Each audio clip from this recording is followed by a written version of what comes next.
Al-Wasliyah TV, Cahaya Islam, Keluarga Indonesia. Assalamualaikum warahmatullahi wabarakatuh. Alhamdulillahirabbil alamin wa bihi nasta'inu ala umri dunya waddin. Wassalatu wassalamu ala asyrafil anbiya'i wa mursalin Sayyidina Muhammadin wa ala alihi washabihi ajma'in. Amma ba'du. Asyhadu an la ilaha illallah wa asyhadu anna Muhammadan abduhu wa rasuluh. Rabbi shrahli sadri wa yassirli amri wahlul 'uqdatam min lisani yafqahu qawli. Puji syukur kita panjatkan kehadirat Allah Subhanahu wa taala atas limpahan rahmat serta karunia-Nya kepada kita sehingga diberikan nikmat iman, nikmat Islam dan nikmat kesehatan. Sholawat dan salam semoga dilimpahkan kepada junjungan kita yaitu Habibana Nabiyana Muhammad sallallahu alaihi wasallam beserta keluarga, para sahabat, tabi'in sampai kepada kita sebagai generasi penerus perjuangan Kanjeng Nabi Muhammad sallallahu alaihi wasallam. Bapak-bapak, ibu-ibu, pemirsa Al-Wasliyah TV yang dimuliakan oleh Allah Subhanahu wa taala. Alhamdulillah dalam kesempatan ini saya akan membawakan tema yaitu anak sebagai amanah dan pendidikan karakter pada usia dini. Dalam sebuah keluarga, anak adalah salah satu dambaan setiap keluarga untuk membuat atau mendidik anak menjadi soleh-solehah. Sehingga dengan keberadaannya anak, keluarga menjadi bahagia, kemudian harapan cita-cita para orang tua ingin ditindaklanjuti oleh anak yang ada hasil dari keluarganya.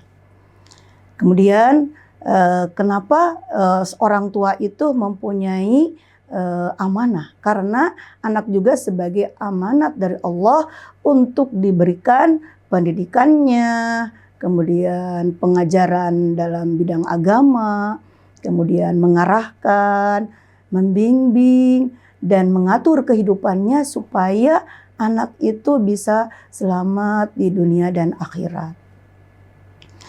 Kita melihat fenomena zaman sekarang ya, zaman now.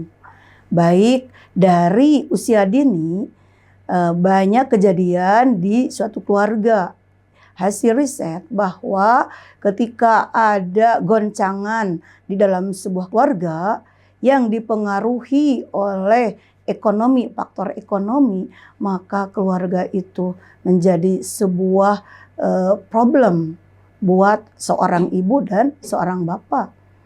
Kenapa demikian? Karena dengan adanya tuntutan zaman sekarang untuk memenuhi kebutuhan berarti keluarga harus kuat ekonominya, kuat tauhidnya, kuat dalam artian niat untuk membina mendidik anak.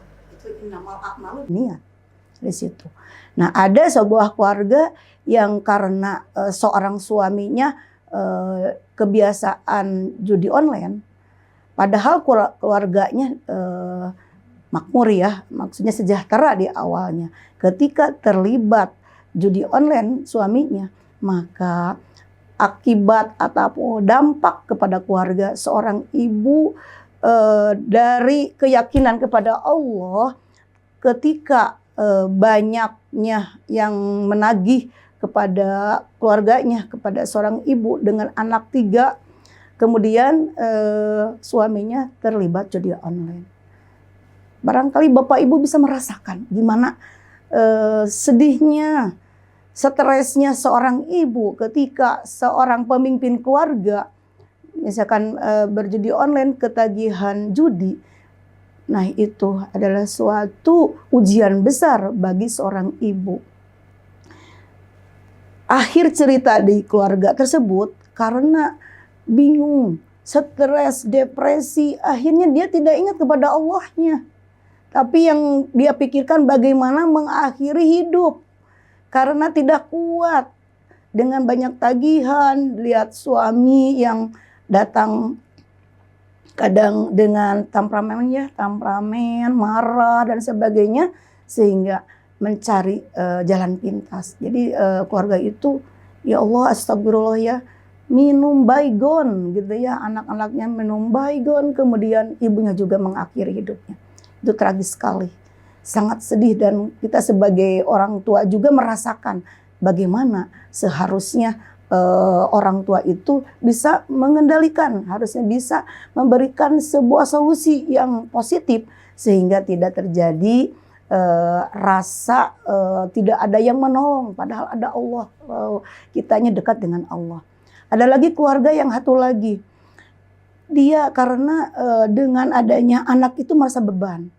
Jadi anaknya bahkan diterlantarkan, tidak mau mengakui sebagai anak. Dia berusaha hidup sendiri, tetapi anaknya akhirnya tidak punya arah dan tujuan. Tetapi yang satu ini, anaknya dia mencari perlindungan ke sebuah pesantren. Jadi alhamdulillah ya kalau yang keluarga yang ini terselamatkan karena anaknya dididik oleh keluarga pesantren. Jadi akhirnya terselamatkan, tidak menjadi anak yang durhaka karena ke orang tua akibat diabaikan, atau juga anak tapi mencari solusi yang positif seperti itu. Nah itu banyak juga problema yang zaman sekarang. Akibat misalkan nonton game online, ketika orang tua juga sibuk, ayah sibuk, ibu sibuk, maka anak kadang-kadang dikasih gadget. Jadi akhirnya dia enjoy, senang melihat gadgetnya, bermain dengan gadget saja ketika orang tuanya sibuk. Maka kadang-kadang anak juga tidak tahu kan itu yang ditontonnya itu apa, apakah hal-hal yang positif atau negatif. Nah demikian. Nah itu kan dampak kepada anak juga, akhirnya dia melihat tontonan yang tidak baik gitu ya. Jadi di situ ada film yang cabul gitu di situ. Maka anaknya ketika lihat tontonan seperti itu, adik kakak ya, jadi ada dia orang keluarga itu memiliki 2 anak, ada adiknya yang berusia 5 tahun dan kakaknya berusia 10 tahun, jadi masih SD ya. Karena lihat media di gadget itu ada tampilan yang tidak baik seharusnya ya, karena orang tua kan tidak tahu yang ditontonnya, dikiranya film-film yang bersifat edukatif ya. Kemudian nah anaknya itu ingin mencoba, katanya ini seperti apa ya kalau dipraktikkan. Jadi anak yang umur 10 tahun itu setelah pulang sekolah bawa temannya 2 orang, jadi dia sama temannya berdua, kemudian melakukan seksual kepada adiknya yang usia 5 tahun. Nah seperti itu kan oleh 2 orang. Coba kan gimana perasaan orang tua setelah terjadi dampak seperti itu. Langsung secara psikologis kan ini perlu adanya psikolog ya, kesehatannya juga, kemudian psikologisnya juga. Nah seperti itu terjadi karena dampak media. Kemudian nah sekarang ke orang tua, ketika anak sebagai amanah, maka orang tua itu harus betul-betul memberikan yang terbaik gitu ya, memberikan kasih sayang pada anaknya, atau juga baik ayah atau ibu sesibuk apapun kalau bisa harus menyempatkan gitu ya. Ketika anak nih ada PR bagaimana, wah maaf ya sibuk. Nah itu hal yang demikian untuk keluarga yang sakinah mawaddah warahmah, karena tahu bahwa anak itu sebagai amanah dari Allah yang harus dilaksanakan dengan hati yang ikhlas, memberikan pelayanan yang terbaik. Nah harusnya dipenuhi ya, siap mana PR-nya ya, silakan ini bisa dibantu, dibimbingnya gitu ya, sesibuk apapun baik ayahnya maupun ibunya. Dan ketika misalkan ada kekurangan antara ibu dan ayah, harusnya saling melengkapi, jangan saling menyalahkan. Jadi itu di problema di keluarga banyak juga ada orang tua itu ada juga misalnya ketika anaknya tidak dibimbing, diarahkan, apalagi misalkan dengan pengaturan dalam waktu, misalnya ketika waktu adzan misalnya kita rehat dulu, kemudian misalkan yuk dek kita sholat dulu yuk, misalkan kalau laki-laki kan biasanya ke masjid, kalau anak perempuan bisa sama ibunya. Jadi baik ibu maupun ayah peranannya saling melengkapi. Jadi tidak saling mengandalkan gitu ya. Ah udah aja kenapa sih ayah nggak didampingi? Kenapa sih ayah kenapa dan sebagainya. Harusnya oh iya ayah nggak bisa ya. Baiklah sama Umi saja. Nanti sama Umi ya dek ya yuk kita. Nah itulah salah satu solusi-solusi ya untuk misalkan memberikan pelayanan atau kasih sayang kepada anaknya sehingga anak itu bangga kepada orang tua begitu. Jadi kalau berpikir anaknya keren ya mamah ya, keren ya ayah kayak begitu. Makanya di frame-nya anak suka berpikir saya pengen kayak ayah, saya pengen kayak mamah gitu. Nah itu karena skill-skill seperti itu tidak disadari ya yang diberikan keteladanan dari orang tua kepada anak dengan tidak merasa ya membelajarkan, tapi dengan kayak air mengalir ternyata itu membelajarkan. Ketika orang tua kasar, orang tua tidak memperhatikan anak, orang tua juga ketika ayah tidak memperhatikan istrinya, ibunya sama juga.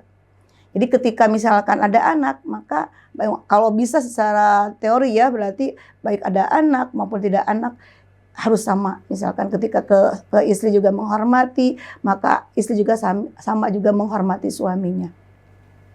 Nah itu dalam bimbingan misalkan kedua ibu dan ayah. Jadi harus ada kekompakan.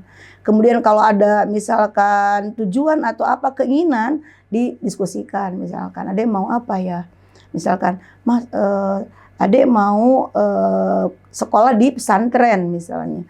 Oh adek mau di pesantren ya, misalkan gimana ya, adek pengen di pesantren, kenapa deh? Karena banyak teman misalnya. Oh iya, ya Allah makasih ya, berarti anak juga tuh udah ada di hati mau ke pesantren. Ada sebagian keluarga juga di keluarga bahkan anak tidak mau ke pesantren tapi orang tua yang mau ke pesantren.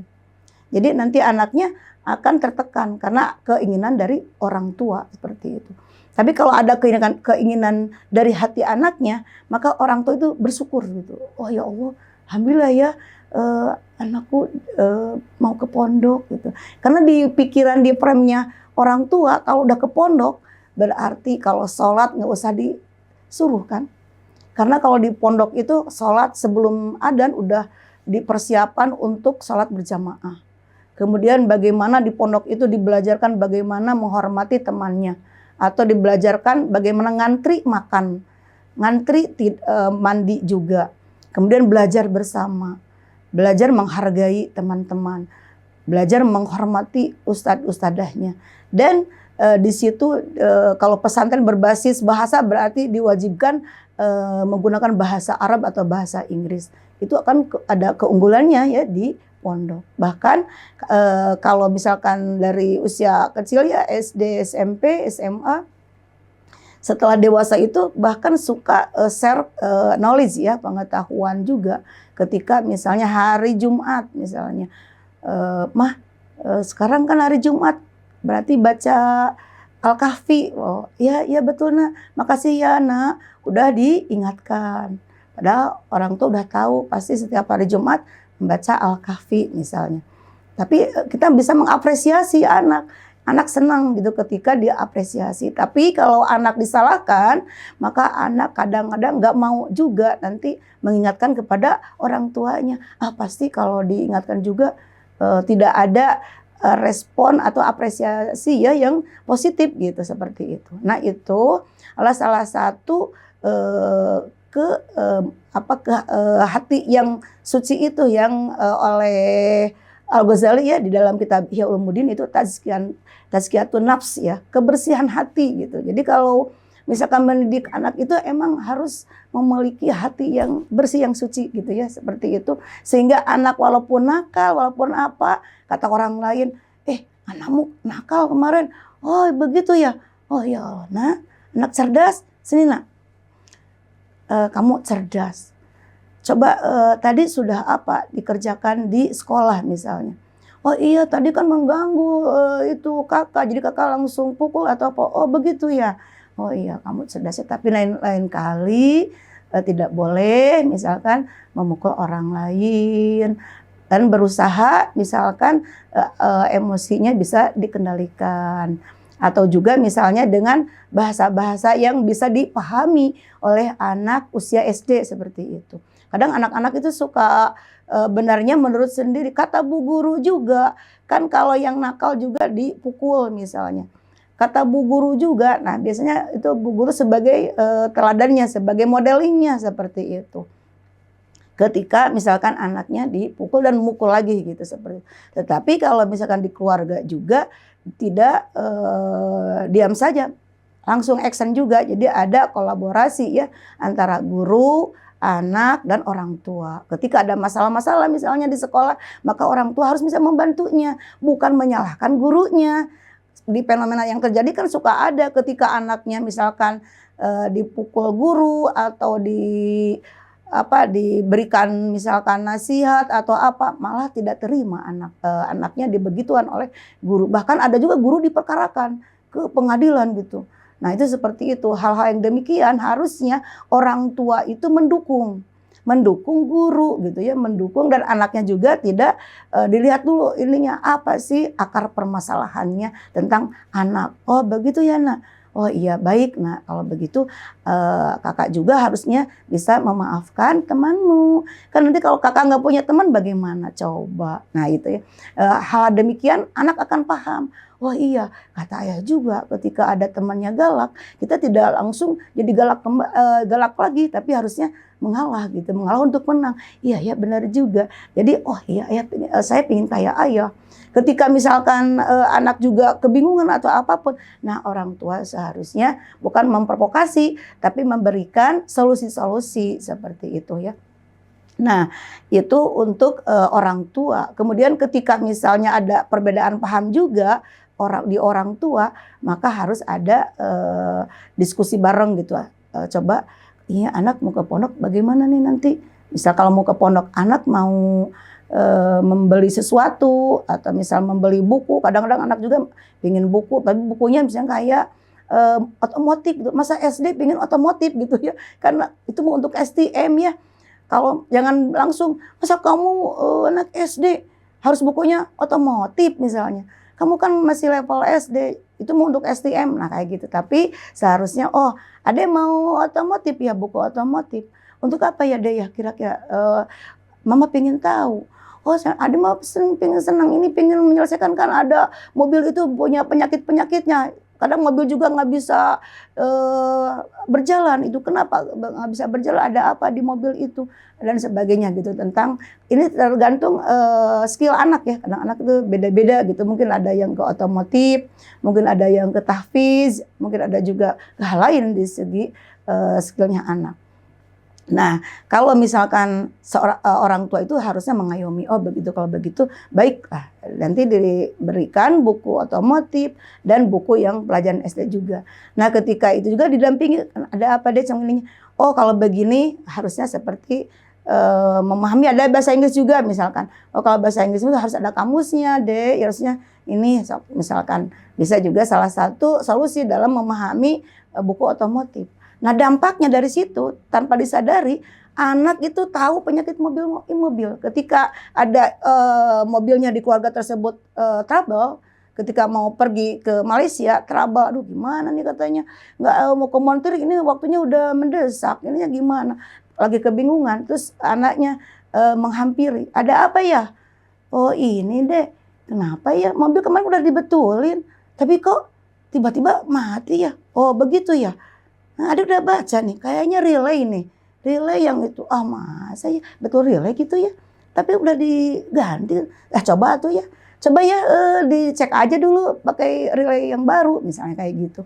Ternyata betul, pas relaynya diganti, itu mobilnya jalan kembali. Dan bisa digunakan untuk pergi ke Malaysia gitu. Di salah satu, dan itu dampak dari skill anak gitu. Nah kemudian dari keluarga tersebut, Nah, akan memberikan sebuah solusi-solusi bagaimana anak juga ketika ada permasalahan bisa curhat ke orang tua gitu ya. Karena anak sebagai amanah tadi kan berangkat dari innamal a'malu binniyat, tergantung niat ya. Dengan adanya teori tadi yang dari Al-Ghazali ya, tazkiyatun nafs, kebersihan hati, maka anak juga akan melihat kedua orang tuanya sebagai teladannya, sebagai contohnya. Wah iya ya, ayah keren ya, banyak prestasi atau banyak kegiatan-kegiatan yang menurut anak itu bagus gitu. Ketika misalkan ibunya lagi ceramah juga, kadang-kadang ibunya suka dikasih informasi oleh anak juga ketika memberikan ceramahnya ke ibu-ibu misalnya. Karena dia misalkan seorang dosen juga, misalkan ibunya misalnya. Tetapi bahasanya agak itu ilmiah gitu di jamaah. Nah itu juga ketika memberikan ceramahnya ibunya, anaknya bicara, mama, kan itu jamaahnya ibu-ibu, harusnya berikan contoh itu jangan yang susah-susah. Nanti gimana kalau tidak memahaminya? Ya contohnya yang bisa dipahami ibu-ibu saja. Berarti anaknya sambil main saja itu ya. Oh iya juga. Nah itu ibu juga terinspirasi. Nah itu salah satu dampak juga ketika anak senang dengan buku, dengan media dalam artian ada berita, informasi yang berkaitan dengan misalnya kejadian-kejadian baru. Karena dia senangnya ke informasi. Namun ketika ada yang hal negatif juga kita harusnya bisa mendampingi gitu ya, mendampingi terjadi takutnya dampak yang dapatkannya tidak sesuai. Makanya itu perlu pendampingannya. Jadi orang tua harus selalu mendampingi, mengarahkan, membimbingnya, memberikan sebuah solusi-solusi ketika anak ada kesusahan. Bahkan di orang tua juga anak yang bisa memberikan solusi kepada orang tua seperti itu. Nah, kemudian di situ juga ada di dalam surat Ad-Dariyat ya ayat 56. A'udzubillahi minasyaitonirrajim. Wa ma khalaqtul jinna wal insa illa liya'budun. Maka sesungguhnya Allah tidak akan menciptakan jin dan manusia kecuali untuk apa? Untuk beribadah. Makanya ketika ada perintah dari Al-Quran untuk beribadah, maka hidup ini tidak merasa beban karena diniatkan dengan nilai ibadah. Membina, mengarahkan, mengajarkan kepada anak dengan nilai apa? Dengan nilai ibadah. Walaupun capek seorang istri udah bekerja, mengajar, kemudian di rumah banyak pekerjaan, kemudian dia juga misalkan kadang juga badannya kadang juga kurang fit ya. Misalkan kurang sehat juga, tapi tetap ya Allah kuatkan, ya Allah kuatkan. Saya ingin menjadi ibu yang baik buat suami dan anak seperti itu. Jadi keluhan-keluhan yang emang yang dia rasakan merasa kalau sepintas kadang berpikir, waduh ini udah banyak pekerjaan, udah gimana ya. Tapi karena ingat dengan ayat Al-Quran tadi ya di saat Ad-Dariyat ayat 56, oh iya ibadah, ya Allah ibadah ini ibadah. Jadi itu memaksakan diri. Jadi karena ibadah nggak apa-apa. Bismillahirrahmanirrahim mengerjakan. Kan pekerjaan di dapur, pekerjaan menyuci, pekerjaan menyetrika sambil maksudnya tidak selalu langsung dikerjakan secara keseluruhan, tapi bertahap. Nah itu tidak terasa. Ternyata tidak terasa karena udah niatnya ibadah. Kemudian ketika ayahnya juga misalkan suaminya salah, oh salah ya. Nah nggak apa-apa. Biarkan nggak apa-apa, tapi langsung bisa diskusi. Ya, kan ini ayah begini. Kenapa misalkan disalahkan sama suami? Ini misalkan ketika ada disalahkan oleh suami, kita cari tahu informasi apa sebenarnya kesalahan istri. Misalkan ketika misalkan istrinya lagi tidur pas datangnya suaminya dari kantor, tiba-tiba assalamualaikum. Nggak kemana, nggak ada yang jawaban gitu. Istrinya lagi istirahat di kamar, ternyata itu ada assalamualaikum lagi ke kamar, assalamualaikum. Kok mamanya lagi tiduran nih? Masa nggak istilahnya nggak menyapa gitu atau menjemputnya dan sebagainya. Oh iya, maaf ya, ini lupa habis, ini kecapean dan sebagainya. Oh gitu. Baik ya, karena ini kenapa tidur? Nah, diberikan aja penjelasan. Ketika ada ketidaksukaan kepada suami, dijelaskan. Ketika misalkan suami juga ketidaksukaan kepada istri, saling menjelaskan. Maka di situ adanya saling pengertian gitu antara suami dan istri seperti itu. Jadi akhirnya ketika ada cekcok sedikit, atau ketika misalkan ada permasalahan baik di ekonomi, misalnya gini, ada sedikit misalkan di satu keluarga juga ya berdasarkan riset juga. Biasanya kan suaminya ceramah gitu. Nah, dibayarnya biasanya 500.000 ketika khutbah Jumat misalnya. Nah, suami kan agak takut juga sama istri karena udah biasa nerima 500.000, ternyata karena efisiensi untuk zaman sekarang ini, zaman now nih, ternyata 300.000. Kan bingung suami nih, gimana nih caranya mau bilang ke istri, duh takutnya dimarahin. Nah tapi kan tadi kan kalau niat ibadah itu langsung, maaf ya ada apa Pak? Ini kan biasa kan ceramah itu dikasihnya 500, tapi ini 300 dikasihnya. Oh 300 ya, alhamdulillah ya Allah. Udah ya, alhamdulillah ini dapat uang 300. Orang lain nggak punya uang. Syukur kepada Allah. Ya Rob, makasih nih uang 300. Nah itu rasa syukur. Tidak memprovokasi. Masa sih ayah? Barangkali di 200-nya mungkin tidak diambil atau bagaimana, dan semua tidak demikian. Tapi kita harus mempunyai positive thinking kepada suami gitu. Percaya. Karena tahu dari kepribadiannya ya, dari pendidikan karakter itu kan melatih nilai-nilai kejujuran, melatih nilai-nilai tanggung jawab, kemudian melatih nilai-nilai tentang akhlak gitu. Nah di situ ya, jadi di pendidikan karakter itu ada nilai-nilai kejujuran, kemandirian, nilai akhlak, kemudian nilai cinta kasih sayang gitu. Jadi kalau udah cinta kepada Allah, maka apapun yang Allah perintahkan, insya Allah akan berusaha. Contoh misalkan dianjurkan untuk sholat tahajud gitu ya. Kan kalau untuk sholat tahajud itu kan harus bangun malam. Mana udah capek, mana misalkan pekerjaan juga banyak dan sebagainya. Tapi karena cinta, Allah udah jam berapa nih? Jam 3. Oh ya jam 3. Alhamdulillah nih jam 3, tapi masih agak ngantuk nih. Ya Allah, bangunnya 3:30 aja ya Rob. Nah misalnya gitu ya. Pas itu tidur, jam 4. Alhamdulillah juga udah dibangunkan jam 4 lah, langsung melaksanakan sholat tahajud misalnya. Nah itu karena cinta kepada Allah, cinta kepada Al-Quran. Apapun yang ada misalkan karena udah cinta kan pasti dimanapun ketika ingat, ya Allah belum baca Al-Quran nih. Nah, baca gitu. Bahkan suaminya di luar, istrinya di kamar, kadang-kadang bareng, kadang ada mbaknya juga di belakang kamarnya di belakang, tapi diajaknya, Mbak udah baca Al-Quran ya belum? Mau ya silakan. Bahkan kalau kitanya walaupun mbaknya misalkan bukan anak kita, kalau sholat subuh itu harusnya dibangunkan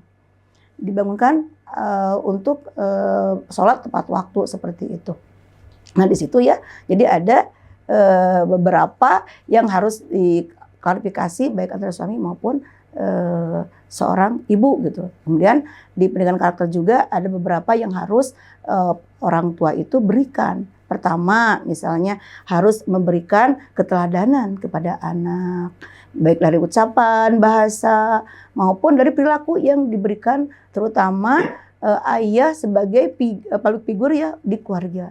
Maka anak apapun yang dia rasakan akan curhat kepada orang tua. Ya, ada orang yang menghinanya, ya, dan ada yang sebagainya. Oh begitu ya nak, oh boleh nak gini. Nanti ada orang tua memberikan solusi. Jadi anak tidak curhat ke teman, tapi anak curhat ke orang tua, sehingga orang tua tahu di mana sampai di mana tentang anaknya gitu. Yang kedua itu harus adanya disiplin waktu, kemudian adanya tanggung jawab baik ibu atau anak saling memberikan yang terbaik lah, karena kita ada hidupnya tidak lama kan, ini hanya kita melaksanakan perintah Allah dan menjauhi larangan Allah.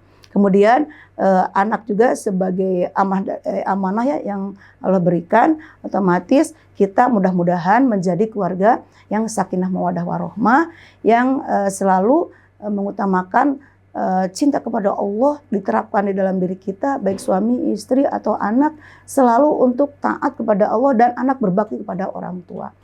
Itu mudah-mudahan apa yang saya sampaikan menerap di hati dan di pikiran, dan mudah-mudahan bisa diimplementasikan dalam kehidupan sehari-hari. Mudah-mudahan ya Allah berikan cahaya ilmu dan berikanlah daya ingat yang kuat, sehingga betul-betul ketika ada perintah-Mu kita akan langsung melaksanakannya. Mungkin itu saja yang saya sampaikan. Mudah-mudahan bermanfaat untuk kita semua. Kita tutup dengan doa. A'udzubillahi minasyaitonirrajim. Bismillahirrahmanirrahim.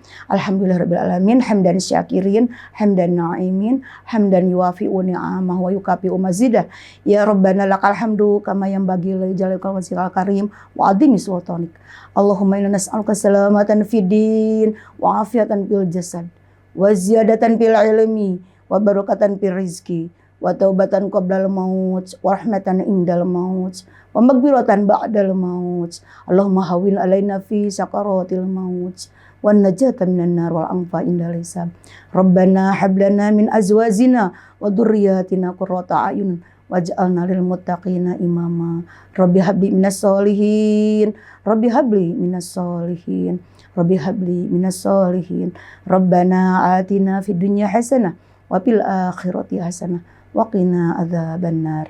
Assalamualaikum warahmatullahi wabarakatuh.